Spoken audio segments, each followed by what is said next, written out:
5 singers are to perform at a nightclub. One of the singers insists on being the last performer of the evening. If this singer's request is granted, how many different ways are there to schedule the appearances? So we have 5 different time slots. And because one of the singers is kind of being selfish and demands to be the last performance,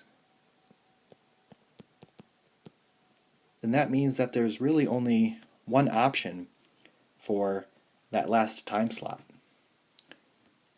So that leaves 4 singers left. So we have 4 options for the first time slot. And then after that performer sings, we only have 3 options left. And then only 2 options left. And then only 1 option left.